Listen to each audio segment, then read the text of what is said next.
Bonjour les poissons, j'espère que vous allez bien. On va découvrir ensemble vos énergies pour la première quinzaine de novembre. Gardez bien à l'esprit comme d'habitude que ce sont des énergies générales, c'est comme une sorte de météo et vous seul décidez de ce que vous en faites. Donc prenez uniquement ce qui résonne pour vous dans ce tirage et le reste vous laissez. Je vous invite également à consulter les vidéos de votre ascendant et des autres signes de votre thème astral pour compléter ces informations. Ici, l'énergie avec laquelle vous entrez dans cette quinzaine, ce que vous voulez pendant cette période, comment vous vous sentez, la force qui vous soutient, le challenge à relever, le résultat global de cette quinzaine et quelques messages conseils pour finir. Les jeux que j'utilise dans ce tirage sont le tarot de l'illumination et la petite boîte pour devenir sage et heureux comme un chat. Vous retrouvez sous chaque vidéo en description tous les tarots et oracles qui sont régulièrement utilisés sur cette chaîne, ainsi que le lien pour les guidances personnalisées. On est parti. Vous avez le soleil, le 8 de denier, le 2 de bâton, le cavalier de bâton, la tour et le 7 de bâton. Ok. Alors, vous entrez dans la quinzaine avec la très jolie énergie du soleil. J'ai envie de vous dire que tout va bien. Tout va bien au début de cette quinzaine. Du rayonnement, de la chaleur, peut-être de l'amour pour certains, des retrouvailles pour d'autres. Alors est-ce que ce sont des retrouvailles avec vous-même, des retrouvailles avec de la famille, avec quelqu'un que vous aimez beaucoup mais le soleil, c'est quand même la carte la plus lumineuse et chaleureuse de tout le tarot, donc vous entrez dans cette quinzaine avec une énergie très agréable, rayonnante, joyeuse, spontanée. Vous avez à cœur de briller, vous avez à cœur de vous faire plaisir, de partager du plaisir aussi avec votre environnement. C'est quand même très agréable. Alors, ce que vous voulez, 8 de denier, vous voulez travailler, vous voulez fignoler quelque chose, il y a quelque chose qui vous absorbe. Ça peut être du travail professionnel, ça peut être une activité artistique, un projet pour certains, je ne sais pas moi, vous construisez une maison, vous redécorez votre maison, vous faites des travaux dans votre jardin, ou bref, il y a plein d'activités qui peuvent être manuelles ou pas d'ailleurs, mais vous êtes très absorbé, vous avez envie d'être très absorbé par quelque chose. Vous avez envie pour certains, clairement, vous avez envie de vous mettre au travail ou de vous remettre au travail après avoir vraiment bien profité de quelque chose. Vous êtes dans l'état d'esprit avec le 2 de bâton de faire des projets, de vivre de nouvelles aventures, de rencontrer de nouvelles personnes, de peut-être partir en voyage, de découvrir de nouveaux espaces, qu'ils soient réels, géographiques ou plus symboliques. Mais vous êtes dans l'état d'esprit pour l'instant de rester dans ce que vous connaissez. Et vous avez envie d'ailleurs, avec ce 8 de denier, même s'il y a ce côté, je regarde au-delà de ma tour, hein, je regarde l'horizon, vous regardez les choses de haut d'ailleurs, hein, vous regardez le paysage, vous regardez le... Oui, quels horizons vous avez? Quels horizons vous avez?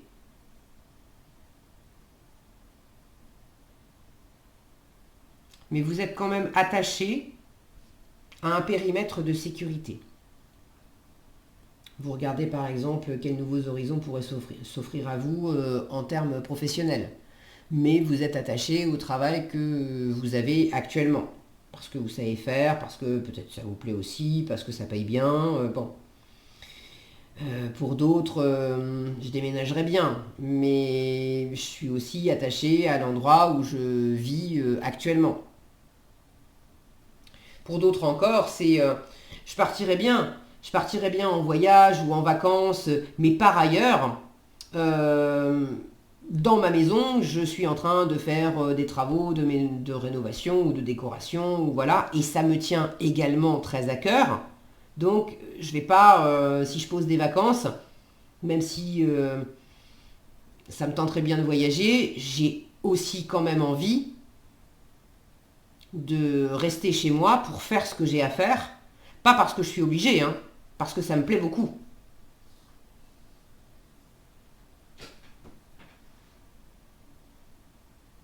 Vous avez vraiment... il y a un dynamisme là avec ce cavalier de bâton. Vous avez envie de vous éclater, d'aller de l'avant, de profiter, de vivre votre vie avec... oui, avec des nouvelles rencontres, des aventures. Ok, ça vous traverse l'esprit. Maintenant, la notion d'être dans un environnement qui vous sécurise et de ne pas déplacer, c'est marrant, dépasser. De ne pas dépasser certaines frontières, ça peut vous enfermer aussi. Ici, j'ai très envie d'être très absorbée, de travailler, de fignoler, de faire du travail, d'avoir un travail bien fait, etc. On a le souci du détail avec le vide de denier. Mais j'ai quand même un mur là derrière. Je suis dans mon enceinte. Après, derrière, il y a le monde, il y a le village, etc. Mais je suis en train là de travailler dans cette enceinte, peut-être même de créer un mur. Là, je regarde à l'extérieur, je regarde de haut, j'ai une bonne vision de tout cet horizon, mais je suis accroché à mon mur, à ma tour. Ici, la tour, vous l'avez justement en challenge. Dans quelle mesure vous vous enfermez peut-être un petit peu trop chez vous? Ou est-ce que vous vous enfermez, ces murs ils sont peut-être symboliques, dans quelle mesure vous vous enfermez dans certaines valeurs qui ne vous servent plus, ou dans certaines croyances qui ne vous servent plus non plus, dans des idées, dans des représentations de vous, du monde, de votre environnement. Est-ce que vous restez encore accroché à un environnement qui vous a sécurisé pendant un temps, mais la tour c'est quand même quelque chose qui s'effondre pour laisser place à autre chose.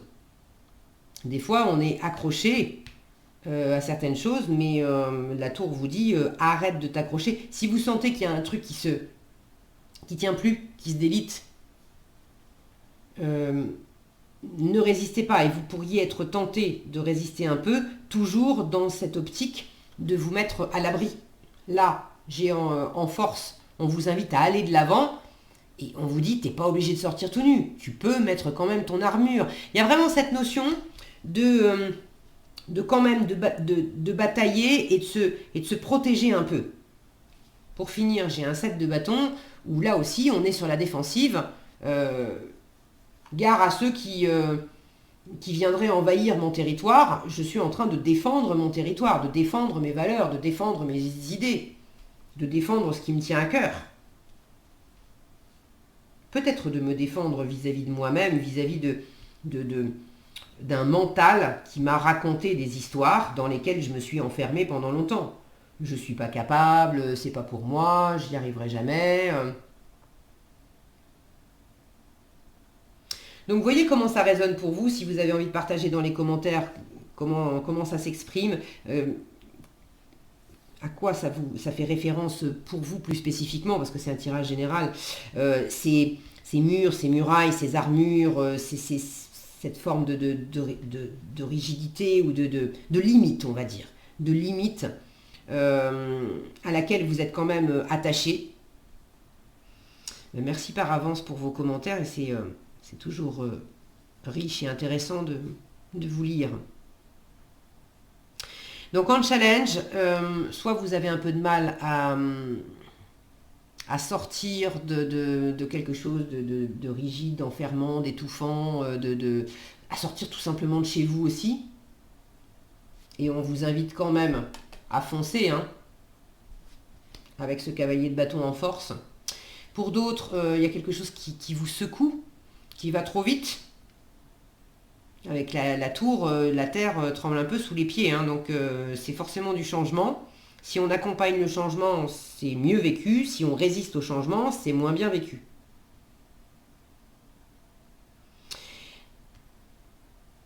Ça peut être simplement intérieur, d'avoir un déclic, une profonde remise en question, d'avoir une compréhension tout à coup, là, alors vous l'avez en challenge. Donc il y a une remise en question qui a du mal à se faire, ou alors il y a un déclic et une remise en question qui se font, mais qui vous déstabilisent.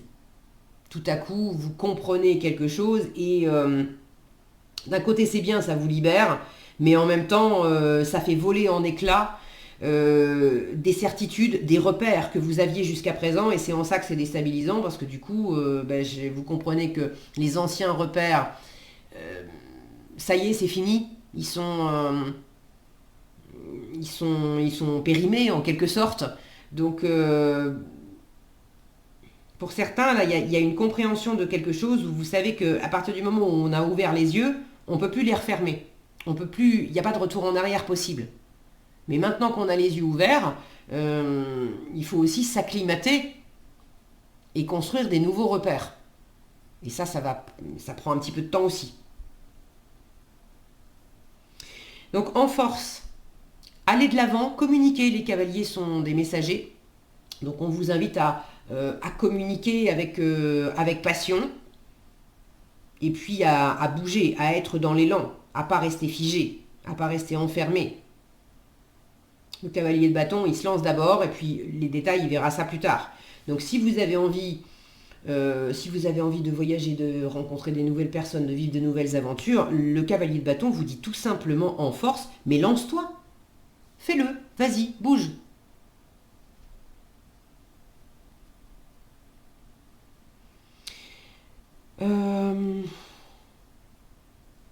C'est la passion et la détermination, c'est l'action, mais c'est la passion et la détermination, les bâtons. Donc suivez votre cœur, suivez vos élans. Ce 8 de denier avec ce mur, pour certains, c'est ce que vous voulez, c'est pas forcément rester dans un... Bon, il y a une part de vous, je sens, qui est attachée à ce côté sécure. Mais pour certains, c'est la représentation que vous voulez justement, vous travailler à dépasser un mur, à dépasser une limite. Mais vous voulez pas, et vous pouvez pas, quelque part, faire ça n'importe comment, parce que vous savez, vous sentez que ces limites, même si vous avez envie de les dépasser, parce que vous savez que maintenant, ça vous restreint, ça vous enferme, mais en même temps, ça vous a sécurisé et ça vous a été utile pendant longtemps. Donc vous savez que bon, faut pas non plus, c'est le côté, bien sûr que j'ai envie de dépasser mon mur, mais j'ai encore besoin d'avoir une forme d'armure, de protection.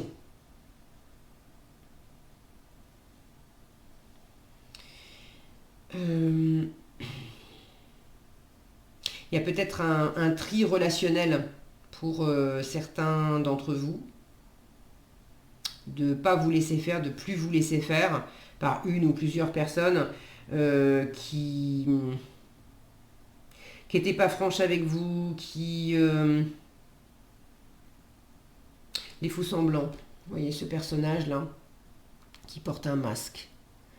Est-ce que c'est vous qui faisiez semblant? Et là, je me laisse plus faire, je veux être vraiment moi et arrêter de porter un masque. Bon, on a encore ici une armure, hein, donc c'est pas facile de tomber complètement le masque. Ça peut être une ou plusieurs personnes autour de vous qui n'étaient pas justement, qui quelque part avançaient masquées, n'étaient pas celles qu'elles prétendaient être. Et là, c'est le côté guerrier, batailler, de plus se laisser faire. S'il y a des gens qui vous la font à l'envers, qui vous ont enfermé dans leurs propres idées, dans leurs propres règlements, et à vous faire croire aussi que c'était bon pour vous. Il y a quelque chose qui tient plus la route. Donc il y a peut-être un tri dans les relations pour certains. En résultat, avec ce 7 de bâton, vous restez déterminé. Vous vous battez pour quelque chose qui vous tient à cœur. Ça peut être intérieurement, ça peut être dans la matière, hein, de fournir des efforts, de faire ce qu'il faut symboliquement, voilà, de se battre pour poser les actions, les paroles nécessaires pour bouger, pour aller de l'avant, pour réaliser ce que vous voulez. Vous ne vous laissez pas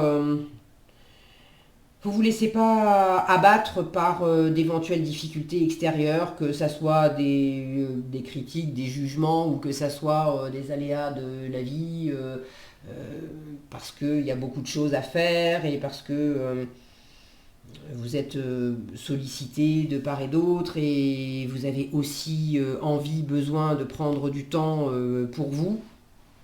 J'ai quand même pas mal de vitesse ici et là j'ai de la lenteur avec le 8 de denier. J'ai l'impression que vous avez envie aussi de pouvoir peut-être un peu calmer le jeu. Sauf que pendant la quinzaine, ceux qui ont envie que ça aille lentement, préparez-vous à ce que ça bouge quand même vite et probablement trop vite à votre goût. Mais bon, vous saurez faire avec.